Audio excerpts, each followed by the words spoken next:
నేను 32 సంవత్సరాలు హిందూగా ఉన్నా, ఒక ఆర్ఎస్ఎస్ భావజాలంతో ఉన్నా. హిందూయిజాన్ని విడిచి వేరే మతానికి వెళ్లాల్సిన అవసరం లేదు. ఏ కారణం కూడా లేదు. నేను ప్రభువుని నమ్మాల్సిన కారణం మీరు చెప్పే కారణాల్లో ఏది లేదు. ఉద్దేశం సిలువ కనపడితే డైరెక్ట్ గా సిలువ వేసేసి ఎక్కడ ఒక్క దేవాలయం కూడా కనపడదు. ప్రతి వీధిలో చిన్న చిన్న వీధుల్లో కూడా మసీదులు ఉంటాయి. ఆ మసీదుల్లో ఉండే వాళ్ళ అక్కడ నమాజ్ చేస్తారు కదా, వాళ్ళని చూస్తేనే గుండె ఆగిపోద్ది. సౌదీ అరేబియా దేశం అంటే ఇస్లాం మతం యొక్క జన్మ దేశం అన్నమాట. అది వారి ప్రవక్త కూడా పుట్టిన దేశం. నేను ఉన్న పట్టణం కూడా ఆ మక్కా అనే ఆ ప్రాంతానికి అతి దగ్గరలో నేను నివాసం ఉంటున్నా. సౌదీ అరేబియాకి వెళ్ళాను. అక్కడ కూడా గవర్నమెంట్లో ఆఫీసర్గా జాయిన్ అవ్వడానికి వెళ్ళాను. అక్కడికి వెళ్ళగానే పెద్ద కారు, పెద్ద బంగ్లా, స్టాఫ్, నాకు ఏ లోటు లేకుండా ఉండింది. నాకెంత పిచ్చి అంటే సౌదీ అరేబియా రాజు ఉన్న ఎలీషా ఏలి అనే యూట్యూబ్ ఛానల్ని మీరు దాన్ని దర్శిస్తే మీకు అందులో పాటలు ఉంటాయి. మీరు సబ్స్క్రైబ్ చేయటం వల్ల పోయే నష్టం ఏమీ లేదు. స్తోత్రం చెప్పండి గట్టిగా. కాకపోతే మీకు అప్డేట్స్ వస్తూ ఉంటాయి అప్పటికప్పుడు. దేవుని నామమునకు మహిమ కలుగును గాక. హల్లెలూయా, ప్రైజ్ ద లార్డ్, హల్లెలూయా. ఈ రాత్రి వేళ దేవుని సన్నిధిలో దేవుని ప్రజలందరితో కలిసి ఆయనను ఘనపరుస్తూ ఉండగా నేను కూడా మీతో ఏకీభవించి ప్రభు సన్నిధిలో ఆనందించాను. అనేకమైన సంగతులు ప్రభు దగ్గర నుంచి నేర్చుకున్నాను. దేవునికి మహిమ కలుగును గాక. మరి వెనక చెప్పినట్లుగా నేను నీకు తోడై ఉండేదను అన్నట్లుగా మరి దైవజనులు ఎలీషా గారు నాతో దేవుడు తోడుగు ఉంటాడని నమ్మి నాకు ఈ అవకాశం ఇచ్చారు. దేవునికి స్తోత్రం కలుగును గాక. మనము నమ్మదగని వారమైనప్పటికీ ఆయన నమ్మదగినవాడు. దేవునికి స్తోత్రం కలుగును గాక. దైవజనులు నన్ను నమ్మి ఆ సమయం నాకు అప్పచెప్పారు. ఒకవేళ ఆ నమ్మకత్వంలో నేను సరిగా నమ్మకత్వంగా ఉండలేకపోయినా నాకు తోడుగా ఉండే దేవుడు నమ్మదగిన వాడని ఆయన నేను ఘనపరుస్తున్నాను. దేవునికి స్తోత్రం కలుగును గాక. సో మన దేవుడు నమ్మదగిన వాడు అని చెప్పడానికి నేను ఈ మాటను చెప్పడం జరిగింది. ఇది నా విశ్వాసం. అదేవిధంగా దైవజనులు ఈ కూడిక ఆరంభంలో కూడా చాలా విశ్వాసంగా ఆయన అనేక విషయాలు పలికారు. ఆ విశ్వాసాన్ని వమ్ము చేయని దేవుడు మనతో ఉన్నాడు కాబట్టి ఈరోజు రాత్రి మనతో ప్రత్యేకమైన రీతిలో మాట్లాడి మనల్ని బలపరుస్తాడని నేను సంపూర్తిగా నమ్మి నా సాక్ష్యాన్ని వివరించడానికి నేను తీర్మానించుకుంటూ ఉన్నాను. దేవుని నామమునకు మహిమ కలుగునుగాక. హల్లెలూయా. నా పేరు బ్రదర్ కృష్ణ అండి. నా పేరును బట్టే మీరు అనుకోవచ్చు నేను క్రైస్తవ కుటుంబంలో పుట్టిన వ్యక్తిని కాదు. నేను ఒక ఇంజనీర్గా పనిచేస్తున్న సమయంలో ప్రభు నా జీవితంలో వచ్చిన విషయాలను నేను వివరిస్తూ ఉన్నాను. కొంత సమయము మీరు జాగ్రత్తగా వినగలిగితే దేవుడు ఏ రీతిగా తన చిత్తాన్ని నెరవేర్చుకోగలడో నా సాక్ష్యం ద్వారా మీ అందరికీ అర్థమవుతుందని నేను నమ్ముతున్నా. దేవుని నామానికి మహిమ కలుగునుగాక. మాది చాలా చిన్న కుటుంబం, నిరుపేద కుటుంబం. మా ఇంట్లో వర్షం పడతా ఉంటే ఇల్లంతా కారిపోయిన సంఘటనలు నాకు చాలా గుర్తున్నాయి. చాలా చాలా అతి సాధారణమైన కుటుంబం. మా కుటుంబంలో కూడా ఆకలితో ఆహారం లేక నిద్రపోయిన రాత్రులు ఉన్నాయి. తల్లిదండ్రులు ఎంతో కష్టపడి చదివించాలని ఎంతో ప్రయాసపడిన సందర్భాలున్నాయి. మా తల్లిదండ్రులు బిడ్డలు ఎదగగా వారు పైకి రావాలని ఎంతో 1000 కళ్ళతో ఎదురు చూసిన సందర్భాలున్నాయి. నేను 10th క్లాస్ ఫస్ట్ క్లాస్లో పాస్ అయ్యాను, కానీ ఇంటర్మీడియట్ సరిగా చదవలేదు. నన్ను ఇంజనీర్ అవ్వాలని మా పేరెంట్స్ అడుగుతూ ఉండేవాళ్ళు, కానీ ఇంజనీరింగ్ విద్యను చదివించే స్తోమత కూడా లేకుండే. నేను ఇంజనీర్ విద్యను చదువుతున్నప్పుడు అనేకమైన దురలవాట్లకు లోనై చదువును కూడా సరిగా సాగించలేని సమయంలో నా తండ్రి ఎంతో కన్నీరు కార్చిన సందర్భం నాకు ఇంకా గుర్తుంది. ఈ మాటలన్నీ వింటున్నప్పుడు ఈయనేం ఆకాశం నుంచి ఊడిపడలేదు, ఈయన కూడా మనలో ఒకడే అని మీరు అర్థం చేసుకోవడానికి ఈ మాటలు చెప్తున్నాను. దేవుని నామానికి మహిమ కలుగును గాక. నేను ఇంజనీరింగ్ పూర్తి చేసిన వెంటనే హైదరాబాద్కి వెళ్ళి ఉద్యోగాలు వెతికే క్రమంలో నాకు గవర్నమెంట్లో ఉద్యోగం వచ్చింది. ఏపీ ట్రాన్స్పోర్ట్ డిపార్ట్మెంట్లో అసిస్టెంట్ ఇంజనీర్గా జాయిన్ అయ్యాను. ఇంజనీరింగ్ పూర్తయిన తర్వాత జాబ్ ఎలాగైనా సంపాదించాలని నేను కష్టపడి చదవడము, నాకు ఆ ఉద్యోగం రావడం జరిగింది. ఎలక్ట్రిసిటీ డిపార్ట్మెంట్లో జాబ్ ఎందుకు రావడం అంటే, నేను బీటెక్ 3వ సంవత్సరం 4వ సంవత్సరం వచ్చేదాకా కూడా మా ఇంటికి ఎలక్ట్రికల్ బల్బు లేదు. మా ఇంటికి ఫ్రెండ్స్ ఉంటున్నారని ఆ దగ్గరలో ఉండే ఏఈ గారిని పర్మిషన్ తీసుకొని ఆ వైర్ పెట్టుకుంటామని బ్రతిమలాడితే ఆయన ఒప్పుకోలేదు. కానీ ఏదో బతిమలాడి మా ఇంటికి ఆ ఎలక్ట్రికల్ బల్బు పెట్టుకున్నా అనమాట. అప్పుడు అనుకున్నా, ఇదే ఎలక్ట్రిసిటీ డిపార్ట్మెంట్లో ఏఈ అవ్వాలని. దేవునికి స్తోత్రం కలుగును గాక.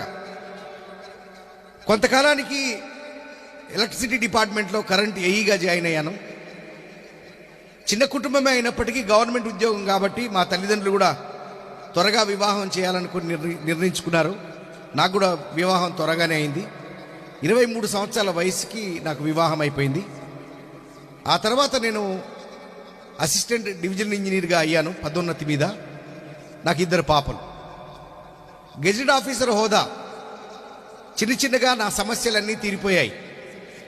ఇంకా నా చిన్నప్పటి కష్టాలు ఏది కూడా గుర్తు చేసుకోవాల్సినంత అవసరం లేనంతగా నేను బయటపడ్డాను. నా తల్లిదండ్రులు ఏమనుకున్నారో అవి నేను సాధించాను. మా గ్రామంలో కానీ మా చుట్టుపక్కల ప్రాంతాల్లో మా నాన్నకు కూడా మంచి పేరు, తనకు కూడా మంచి పేరుంది. నన్ను బట్టి తనకు కూడా మంచి పేరు వచ్చింది. నాకు చెల్లి, తమ్ముడు, వారి బాధ్యతలు కూడా నేను చూసే స్థాయిలో ఉండడం జరిగింది. కానీ నా భార్య మాకంటే కొంచెం మంచి స్థాయిలో ఉన్న కుటుంబం. వాళ్ళ కుటుంబాల్లో ఐఏఎస్ ఆఫీసర్లు కూడా బంధువులు ఉన్నారు.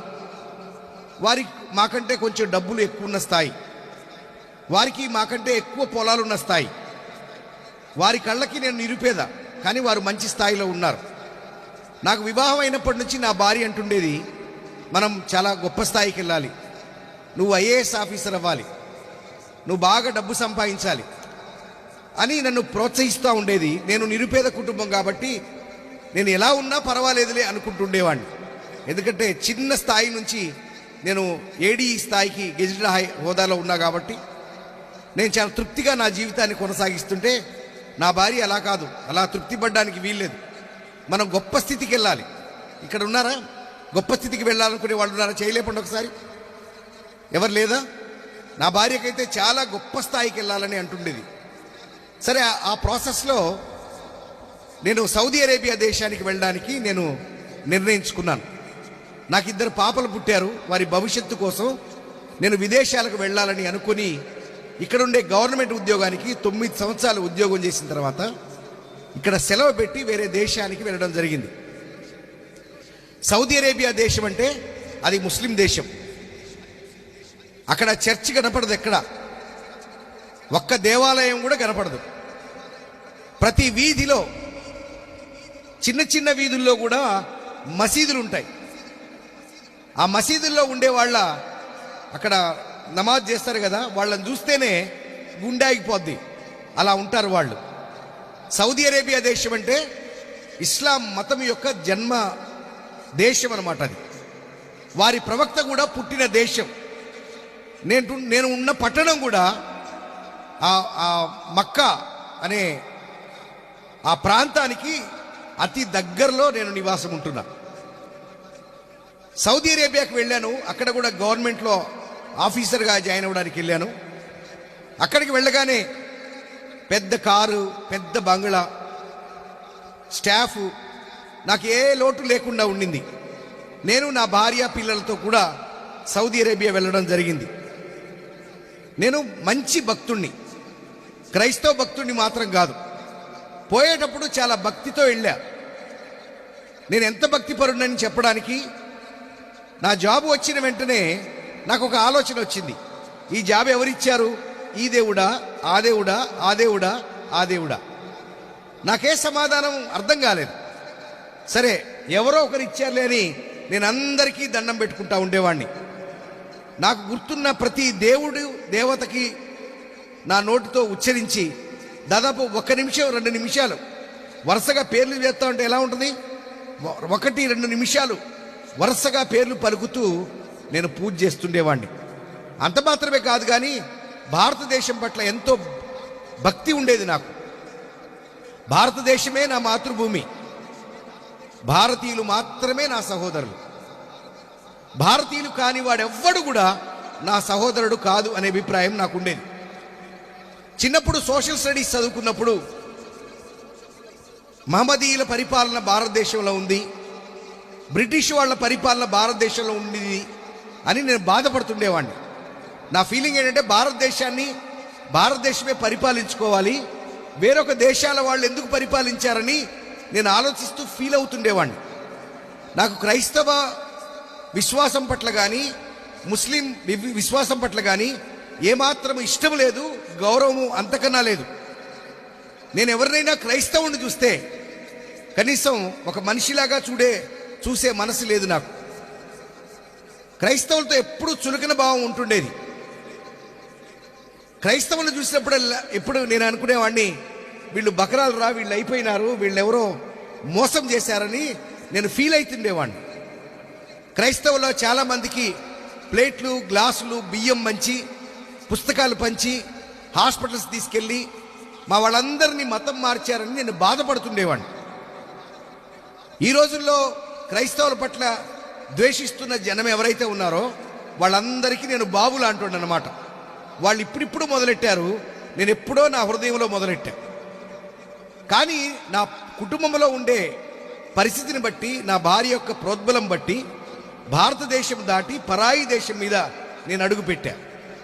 నేను నా భార్యకి చెప్తుండేవాడిని, నేను పరాయి దేశం మీద అడుగు పెట్టానంటే నేను చచ్చిపోయినట్టే లెక్క అంటుండేవాడిని. ఎందుకంటే విదేశాల మీద ఆధారపడడం నాకు బొత్తిగా ఇష్టం లేదు. కానీ అయిష్టంగానే వెళ్ళాను. ఏదో కొంతకాలం వెళదామని అలా వెళ్ళాను. అక్కడ కూడా గవర్నమెంట్ జాబ్లో నా జీవితం హ్యాపీగా కొనసాగుతూ ఉంది. నా భార్య బిడ్డలతో సంతోష సమయం గడుపుతూ ఉన్నాను. లక్షల రూపాయల్లో జీతం వస్తూ ఉంది. నాకున్న సమస్యలన్నీ తీరిపోయాయి. నేను ఏ దేవుణ్ణి కూడా మొక్కాల్సిన అవసరం లేనంత స్థాయిలో నేను బతుకుతున్నా. నాకెవ్వరు కూడా ఏ సహాయం చేయాల్సిన అవసరం లేదు. ఏ దేవుడికి మొక్కకపోయినా నేను హ్యాపీగా బతుకుతా.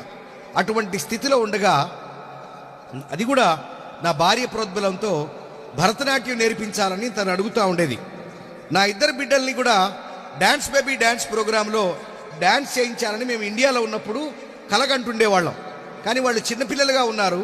సౌదీ అరేబియాలో డాన్స్ బేబీ డాన్స్ ఉండదు కాబట్టి భరతనాట్యం నేర్పించడానికి ఒక టీచర్ని వెతుకుతూ ఉంటే ఒక భరతనాట్యం టీచర్ దొరకడం వల్ల వాళ్ళ ఇంటికి వెళ్ళడం జరిగింది.